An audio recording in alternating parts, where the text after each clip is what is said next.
Colorado Festival 4. Thank you for coming to the Monster Main Events Room for the very special interview with Scream Queen and Super Trovette Bolivia, Tiffany Shepis. Oh my God, what an incredible intro. And listen to this amazing sound. Nowhere else but the Mile High City can you get audio quality like this. Nowhere else. And did you know it is our sound guy BJ's birthday today? Oh my God, happy birthday, BJ. BJ, oh my God, that is why the sound sounds so good and crisp. You know what also makes this extra special is that it was also your birthday a few days ago. What? It was my birthday. I don't know if you realize that, but happy birthday. Thank you so much. Thank you so much. Now that you've reminded me, I'm going to leave and go do something else.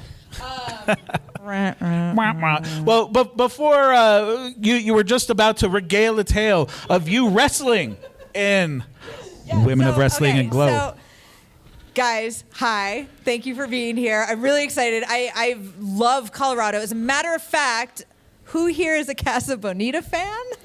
Oh, yeah. Okay, so let me tell you a really sad story. I've been obsessed with that place forever. Never been. Okay? Never been. Finally got on their dang reservation list. Get my black card in the mail that says I'm super fancy, which I don't think means anything because I think everybody gets one. Do you have one? Yeah. If you don't have one, all right, I'm fancier than you. The back order card. Anyhow, I was supposed to go there last night, and I had to cancel going. So here I am in Colorado, have not seen, not been, or done anything at Casa Bonita. Everyone feel bad for me right now. Aww. I know, and it was my birthday. Aww. So I bet BJ gets to go to Casa Bonita. We don't get to go. This is bullshit. So that means I have to come back to this film festival again, maybe next year. Next year, and we will make sure we go to Casa Bonita. And we will have sopapillas and watch Cliff Divers. And maybe we will cliff dive.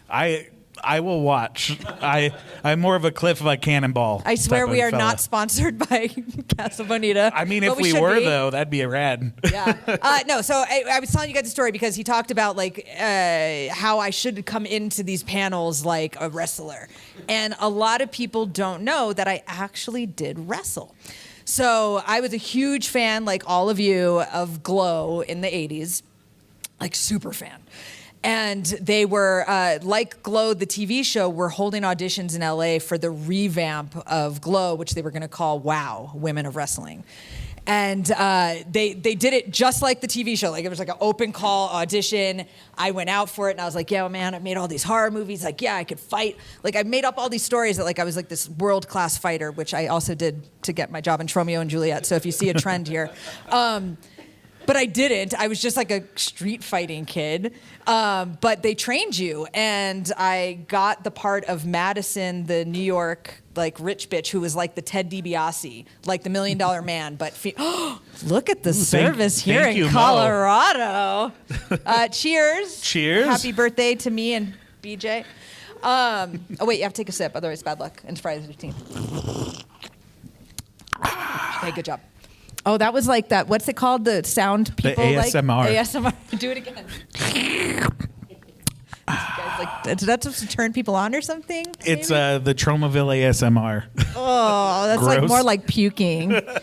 So anyhow, so I get the job of being Madison, the New York like rich bitch, and like my character is supposed to be this sort of badass, but rather than fighting all the time, I would pay people to throw my matches, pay the refs, pay people to fight for me, whatever.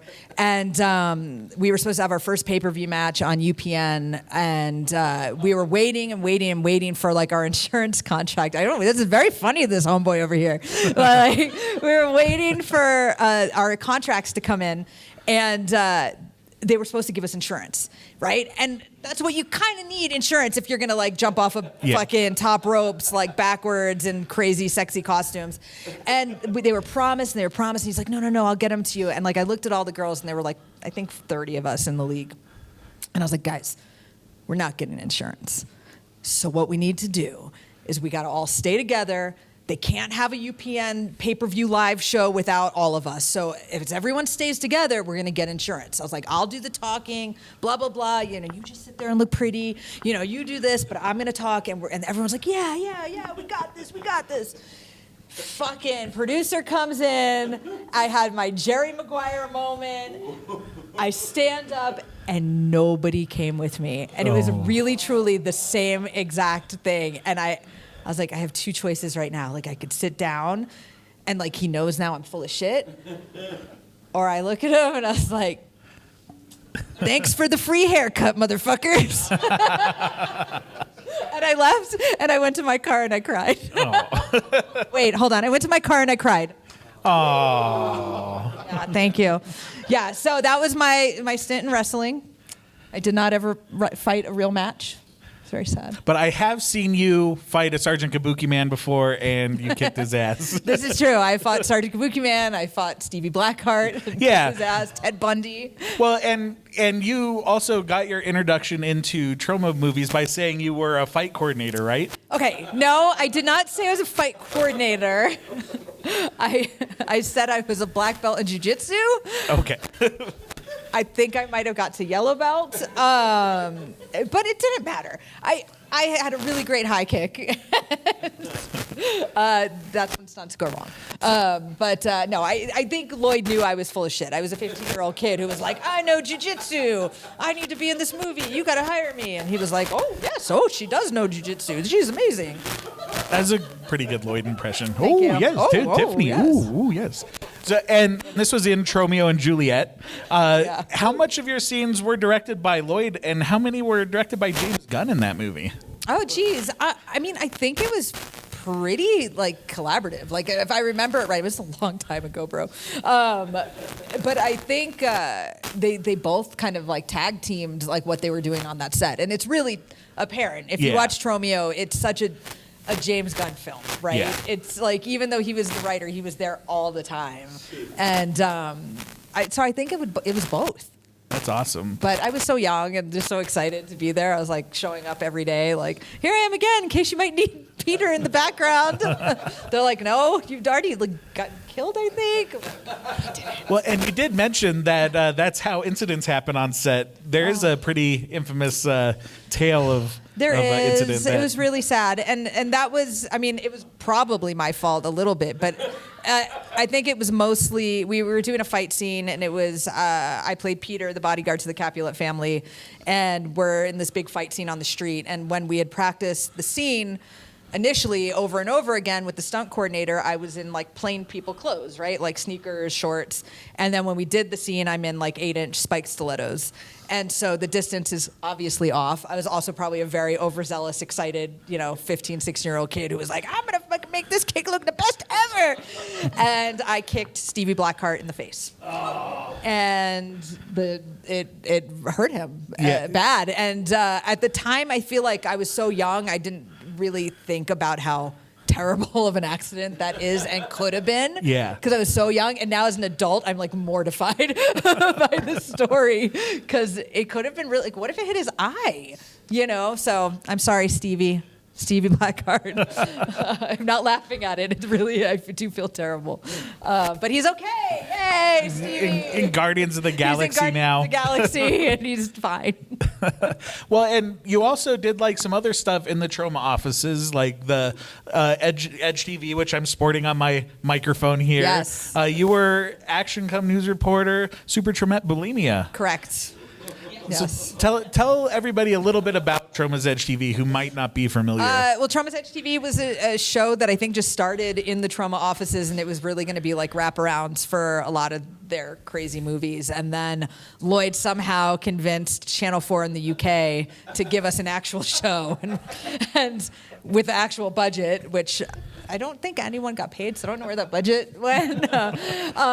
But we did 2 seasons of it, and from my understanding, was really popular over there for very late night, very drunk and high teenage boys and girls. But it was fun. We had a good time. It was a really weird show. Definitely very Troma. Very Troma. And did you shoot a lot of your stuff in LA? I remember like Trent Haga, who went on to write several like Dead Girl and several other classics. He was the New York reporter, and you were LA. Correct. So Debbie Rochon did a lot of them as well, but I started in New York and then I moved to LA like everyone else because it's like, oh, you'll have jobs here. And I was like, awesome, let me move to LA. Oh, there's no jobs here. It's awesome. I guess I'll be a wrestler. But so we shot some of mine in New York and some in LA.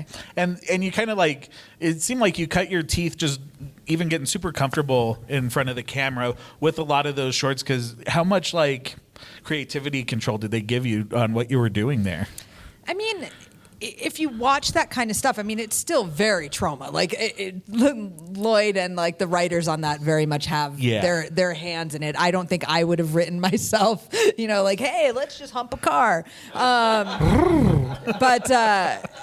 But because it's still, I don't want what you're on, my guy. I've never felt more funny in my life.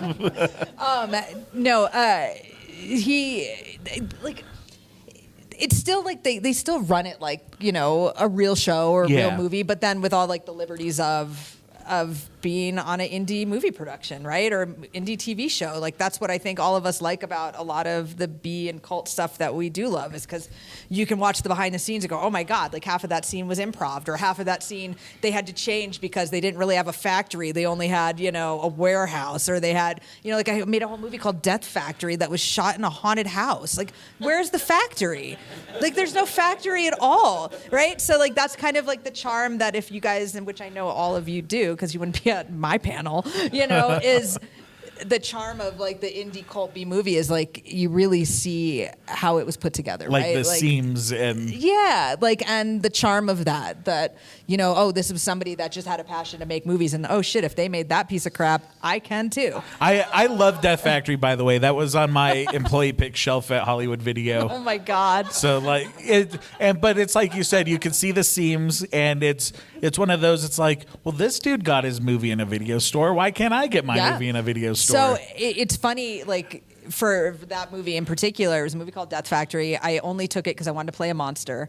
And it's... Your costume is rad in that movie. My costume is pretty rad. It's basically like a G-string and some like knife hands. And like fangs. And like fangs and knife hands and white contacts. Like none of it really makes sense or matches. But I was scary and cool. I was very much my like homage to like, Mindy Clark and like, Return of the Living Dead 3, right? Like that was like my very, very Z-grade version of that. Yes. But not my fault. Because they didn't have a factory. But it was like at the time when like, Blockbuster was just buying things that had like cool people on the cover, and for whatever reason they liked me, and so that movie got so many re-releases. It was like incredible how many times that movie like disappeared, and then it was like, it's back, and it's like it's still my face on the cover, but there's like a different tagline, like, and I was telling you earlier, like it's really cool that. Well, I don't know if it's because something was so bad and they thought, oh, wow, if they could do that, so can I. Or if it was just like, wow, this is sort of like the cool stuff I want to make, and somebody did it, and how cool, and now I'm going to make my own. And so I have a lot of people that come to me and they're like, Death Factory is the reason I started making movies, and I'm like, that's so cool. Why am I not in your movie now? What the fuck? I'm sure another one people come up a lot is Delta Delta Die. Yes. So Delta Delta Die was kind of one of my favorite movies I've ever made, but it had a limited release. So like for whatever reason, Full Moon, I don't know if you guys want to reach out to Full Moon and tell them like, get on that. Charles Band, what the hell? It was myself, the late Julie Strain, Brink Stevens. Yes. And just a very weird sorority house that bakes the fraternity guys into pies and sells them. It's incredible. Such a good. It's just fun. It's a good party movie. Yeah, like who doesn't want that? Like asshole frat guys. Dead. And you have a lot of fun ones like that. Like when we're showing tomorrow, The Hazing. Yes. Who here has seen The Hazing? Couple. Okay, a couple. Everybody else, come tomorrow to watch The Hazing. Okay, if you're here at this film festival, which is what it is at the heart of it, come see The Hazing. I'm not kidding, because it was a movie that, if you like who here seen Night of the Demons? Oh, yeah. Okay, everyone. Seen Hell House, you've seen Night of the Demons. This is such an homage to that in a really fun, cool way, and it has me, and it has Brad Dourif, The voice of Chucky. And Perry Shen from Hatchet, and it's so fun and cool, and if you haven't seen it, you'll probably never see it until Severance. I think we're trying to get them to put out a new Blu-ray re-release, so maybe then. But Severin, come on, let's do it. Let's go, Severin. Their booth is right across the hall from you, so we'll just go bother them. We'll flip their table over. Yeah, flip the table. Where's the hazing, motherfucker? And high kick them. This is all right. So this is a plan that's just going to stay between us and BJ's cameras. We're going to go fuck up the Severn. No, I'm just kidding. No, but really, if you have nothing to do tomorrow night, come see that. It'll be fun. And maybe there'll be a giveaway, which there will be. I'm telling you now, there'll be a giveaway. Giveaway. Ooh, Tiffany Shepis, giveaway. Thank you. Can you imagine what type of crap it's going to be? It's going to be wonderful. Another one of my favorites of yours, later down the trail, but Model Hunger that you did with Debbie Rashawn directed that. Yeah, it was Lowry. Debbie's first directorial debut. And tell us a little bit about that project. That's I don't know. I consider it one of the more important films of the 2010s. It's an incredible, just female-led horror slasher. It's great. Yeah, Debbie did a really good job of putting together this really interesting, cool cast, about body dysmorphia and the world and how women should see and feel about themselves in the way society fucks all that up because people suck. And she just did an incredible job. I mean, if you're a fan of Scream Queens, you can't not be a fan of Debbie. So to be a part of her first movie was very cool. It was super cool as a fan, watching you and Debbie in the early days in Tromaville, and then now you're making this movie together. It felt really special that we got to experience something like that. Well, if you like that and you like Debbie Rashawn and you like me, you should also watch a movie called Wrath of the Crows. Ooh. So Wrath of the Crows, I know, right? How did you not know about this one? Okay. What is it? So everyone can hear you. Incredulous. What is Wrath of the Crows? Oh my God, let me tell you. He wants to know what the question, guys, was what is Wrath of the Crows? For in the back. For in the question, back. What is Wrath of the Crows? What is the question again? What is Wrath of the Crows? What is Wrath of the Crows? So Wrath of the Crows, good question. Thank you so much. Wrath of the Crows. The question was, what is Wrath of the Crows? Thank you. I lost track. Wrath of the Crows is a movie that we shot in Italy. Whoa. Director is a guy named Ivan Zuccone, not Ivan, Ivan. And he made a movie with me previous called Ninfa, which is not what you would think. I see you. I saw those eyebrows raised. Not what you think. That movie, Ninfa, is a movie about me going to Italy as an American nun to do her New World Order, convent, give her vows. And she doesn't realize that she's at some really fucked up nunnery. And at this place, in order to get closer to God, BJ, they have to remove your eyes in order to see God, cut out your tongue in order to speak to God, burn your hands so you can feel God. This is a shit show of a convent. And we filmed that in Italy. It's really dark. It's really scary and very weird. And I think this director is crazy talented. If he lived here and could direct more stuff in English, he'd be somebody that all of you have heard of. But after that, we did a movie together, Debbie and I, called Wrath of the Crows. It takes place in a prison. And where people have done whatever terrible things, and these visitors come to them at night to try to get them to atone for their sins. And so a lot of sinning in Italy, but that movie's incredible. It's really one of my favorite movies ever made, and Debbie's super great in it, and I'm really good too. So if you want to see something that stars some of your favorite Debbie, or maybe your 19th favorite Scream Queens, watch Wrath of the Crows. Another film that you're really great in, that you're seeing tugs at the heartstrings, is with a horror icon, Victor Crowley. Yes. Tell us a little bit. You were in the fourth Hatchet movie, Victor Crowley.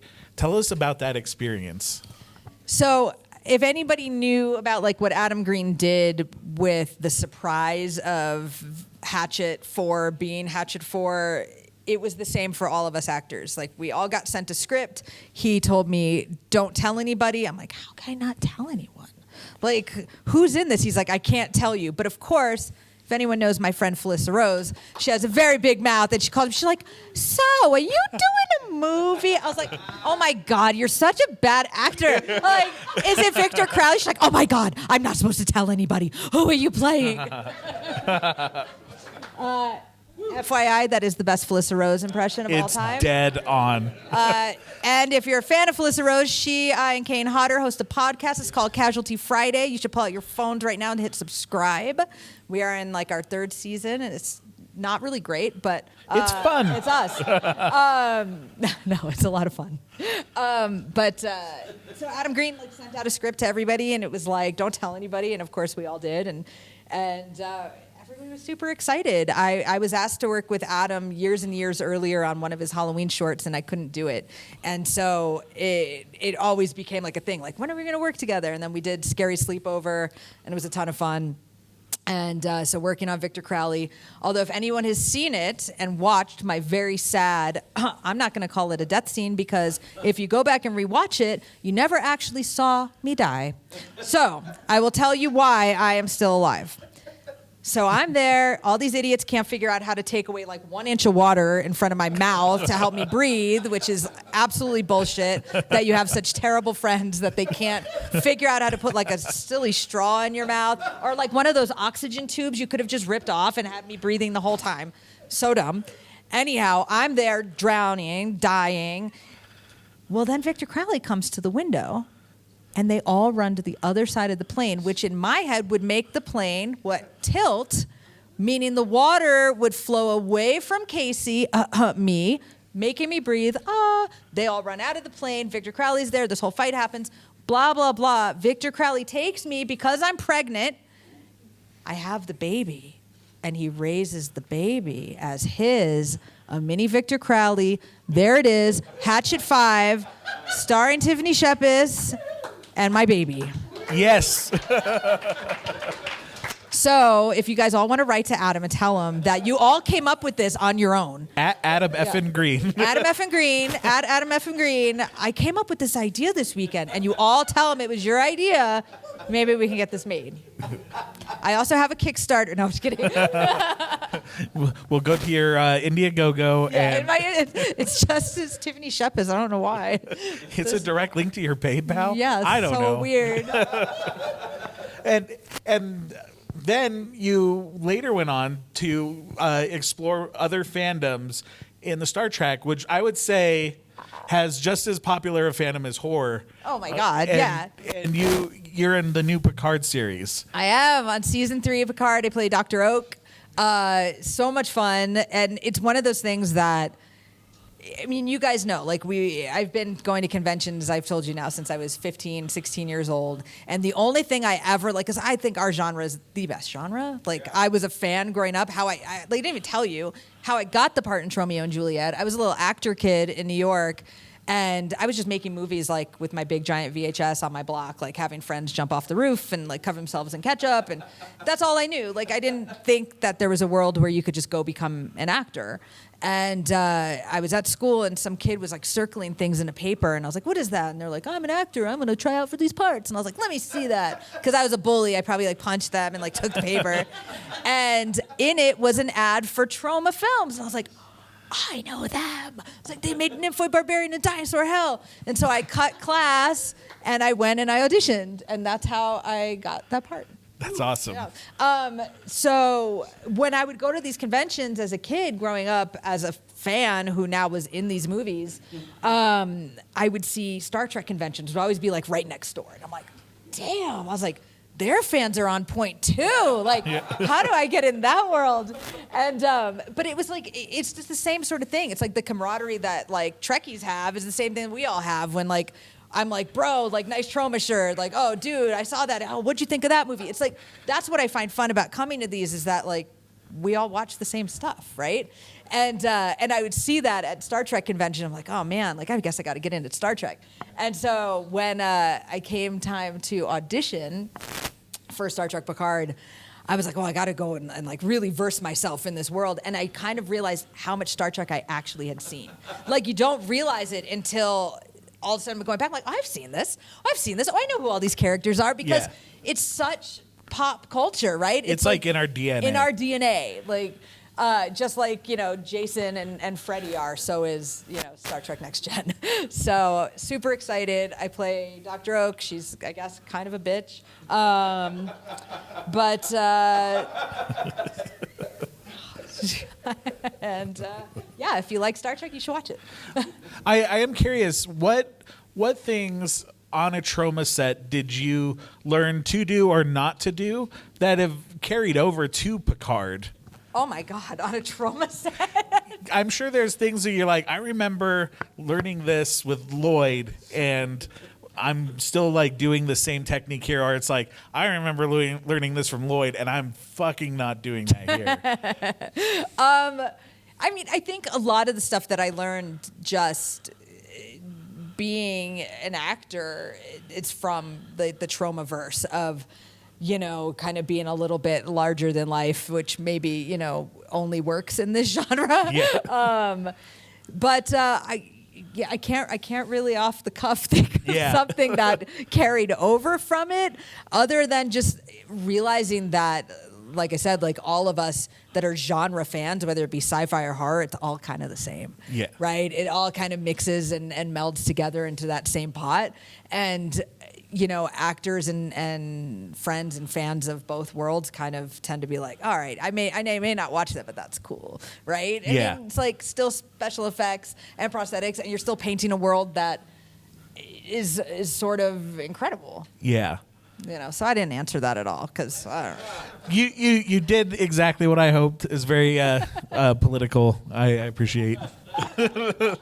So no melon crushings in Star Trek.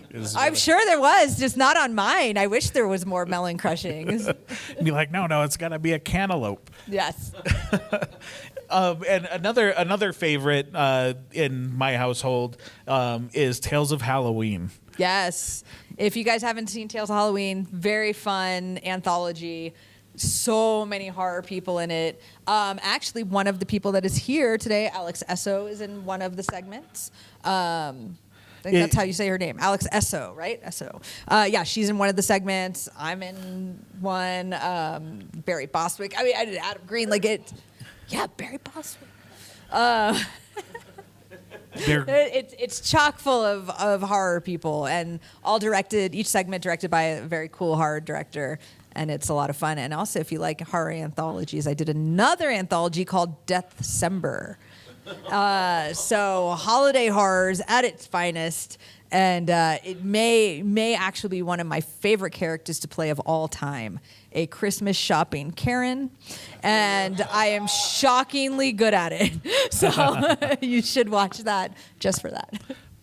So, directed by Michael Verratti, also of Troma fame. And he directs Dragula, if you're watching that on Shudder, and the as Chainsaw well. Awards, which I will be on this year as well. I am curious, with all the films you've been in, is there a role that you feel sticks out to you that not enough people talk about? The Hazing. So The Hazing, which is going to be playing here this weekend, I think we talked about that a little bit. It's really just more of a fun popcorn movie. It's not like the role itself was something that I'm like, oh man, you guys all have to see this. This character's so amazing. It's more that I just really like my acting in it. Yeah. Like I think she's funny and fun and cool. But another one is a movie called The Frankenstein Syndrome, which I play a molecular biologist who's, of course, hired to develop a serum that will, of course, bring back, regenerate dead tissue, which, of course, means bringing the dead back to life. Dun, dun, dun. But it's really, it's not campy like a lot of the stuff that I usually do. So it's very serious, which a lot of my fans actually were like, why aren't you being funny? Why aren't you being naked? It's really cool, and a lot of people like that do see it. Like it's a really interesting, fun one. And I met my husband making that movie. He directed it. So. That's awesome. Oh. Aww. But we hated each other when we made the movie, and that's a true story.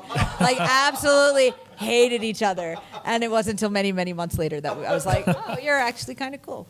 And another thing that I love about you that I don't know if everybody knows is that you are also an activist out there. And I don't know if you... This is a gear switch, guys. Yeah, a little bit of a switch, but I do think it's important that people know the multifaceted Tiffany Shepis. And you're more than just a scream queen. You are an important person right now. Thank you. We advocate for just gun safety. Have a gun? Totally cool. Just make sure a kid can't get it, right? It's kind of common sense. That's what I advocate for. I have real life experience with it. Our daughter was shot at a school shooting. And the number one cause of death of kids and teens right now is gun violence. And the majority of time it's a preventable one because somebody left a gun out, right? You hear about it all the time. Kid just, oh, it's on my coffee table. I didn't think my kid could play with it, or I didn't think my kid would because I taught him gun safety. It's not always the case. Preventable deaths. Have a gun, no problem. Do what you want, but make sure it's stored safely. That's the end of my speech. I appreciate you mentioning that and for letting me put you on the spot like that. No, thank you. Pardon?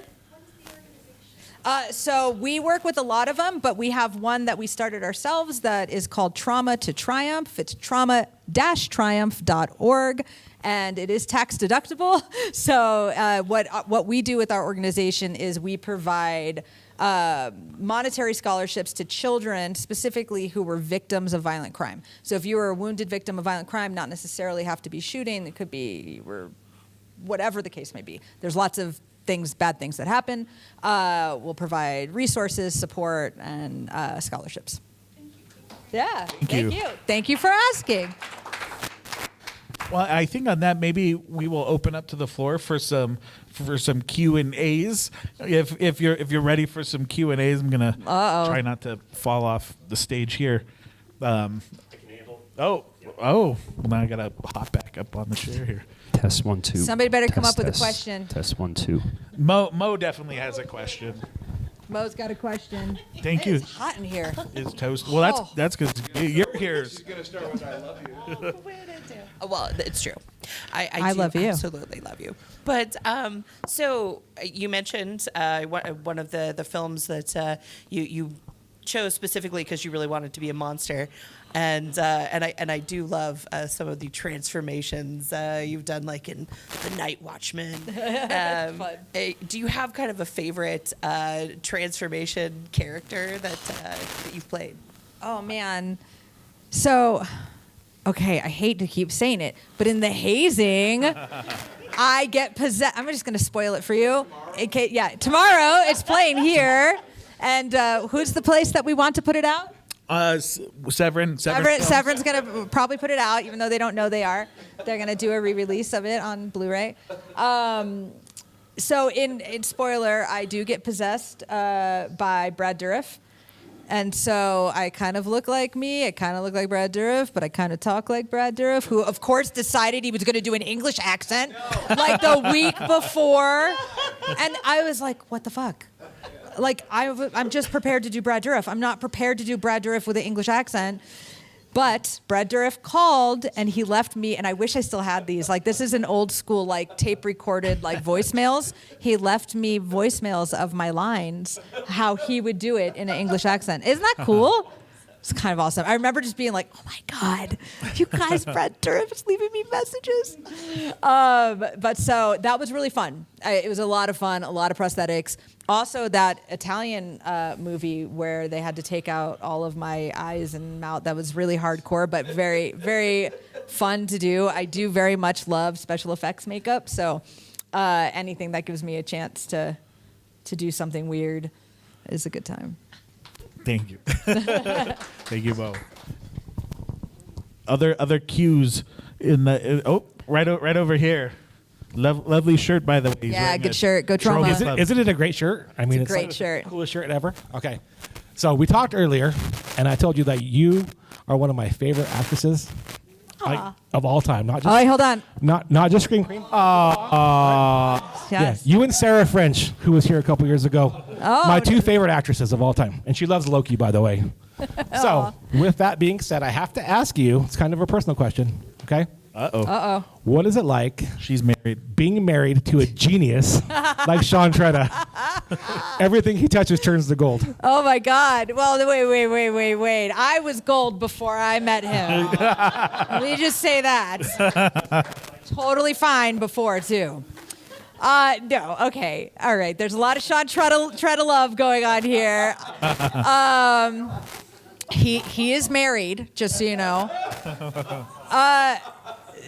Dude, I am with you. My husband is a genius. He's very, very, very smart. Like, I really do love the Frankenstein syndrome. I love the part that I played in it. I think it is a massively sleeper horror film for when it came out. It just came out at like an odd time. Like we were getting rid of like DVDs and Redbox, and it was like, where do you put these movies? There's like weird indie movies now. Yeah. And he's an incredible writer, and he's doing such cool stuff that I don't know if I'm allowed to tell anybody about. So you could come to my table, and I'll tell you all about it. But it definitely ups your game when you're married to somebody who's doing sometimes cooler things than you are. You're like, what the fuck? Now nobody cares about Death Factory. I will So always have a spot for Death Factory. It may be a year for divorce, to be honest. Yeah, Mayans, 12 Monkeys, Star Trek. Like, no, it's like, he sucks. Yeah. Can we get a Mayans Death Factory crossover?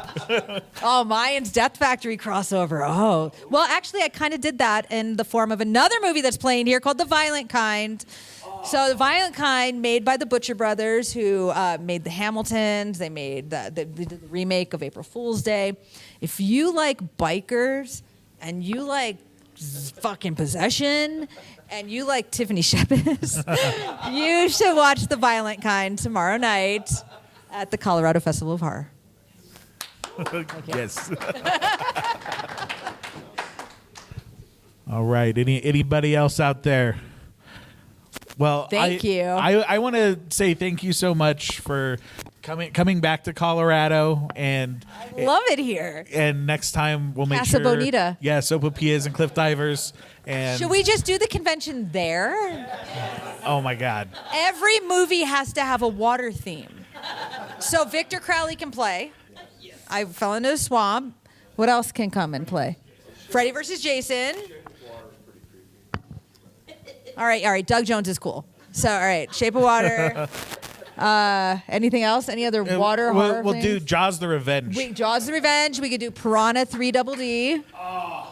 Get Creature from the Black Lagoon. yes. All right. So we have it set, guys. All right. Are we good?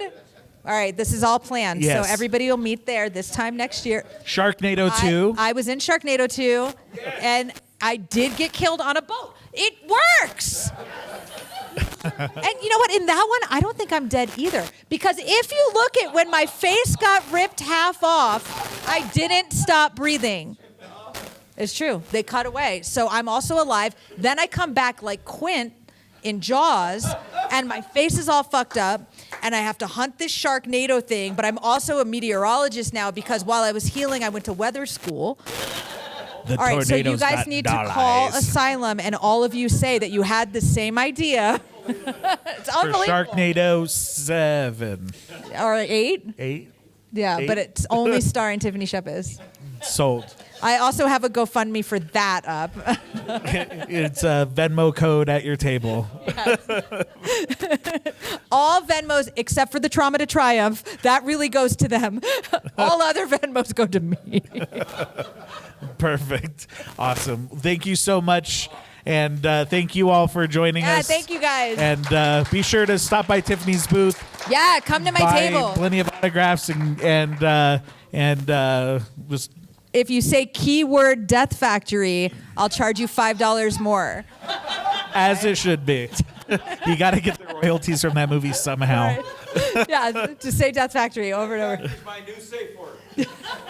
That's nobody's safe word. That's the worst. That's a bad safe word, my guy. Tacked the charges just by saying that. Thank you guys for coming. Make sure you guys tell your friends. This is like really the funnest, coolest place I've been in a very long time. So tell your friends about this festival. Make sure they know about it. Make sure they come this weekend. And if they can't come this weekend, come next year because, I'm going to make sure they have me as a guest again. Yes. Thank you. Thank you. Thank you. Thank you. Thank you. Oh, Tiffany Shepis.